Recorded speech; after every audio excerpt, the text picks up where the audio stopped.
বরিশাল নগরীর গড়িয়ার পাড় থেকে শুরু করে দপদপিয়া সেতু পর্যন্ত মহাসড়কের বিভিন্ন স্থানে এখন বড় বড় খানাখন্দ। সামান্য বৃষ্টিতেই এসব গর্তে পানি জমে থাকায় কোথায় রাস্তা আর কোথায় গর্ত তা বুঝে ওঠাই কঠিন হয়ে পড়েছে।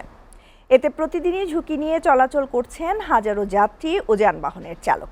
এর সঙ্গে যোগ হয়েছে ব্যাটারি চালিত রিকশা ও হলুদ অটোরিকশার অনিয়ন্ত্রিত চলাচল।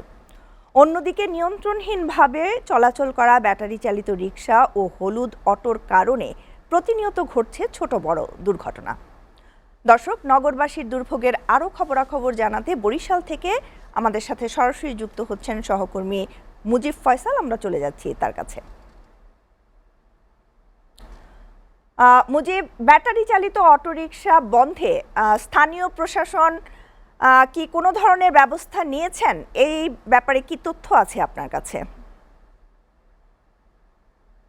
জি শ্যামলী, আপনাকে ধন্যবাদ। আমি এখন দাঁড়িয়ে আছি বরিশাল নগরীর আমতলার মোড় সংলগ্ন। আমরা বরিশাল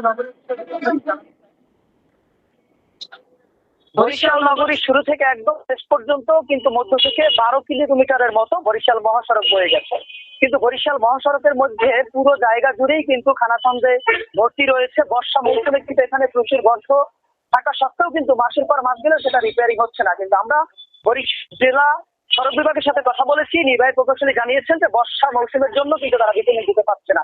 কিন্তু আমরা সিটি কর্পোরেশনের সাথে কথা বলেছি, যেহেতু সিটি কর্পোরেশন এরিয়া, তারাও কিন্তু কাজ করছে না, শুধু অজুহাত একের পর এক দিয়েই যাচ্ছে যে বরিশালে বর্ষা মৌসুমে আসলে মেরামত করা যাচ্ছে না। কিন্তু এখান থেকে আপনাকে যদি আরেকটু গুরুত্বপূর্ণ ভাবে জানাই, বরিশাল মহাসড়ক 12 কিলোমিটার হওয়া বরিশাল নগরীতে যত্রতত্র হলুদ অটো এবং ব্যাটারি চালিত রিকশার কিন্তু দৌরাত্ম রয়েছে।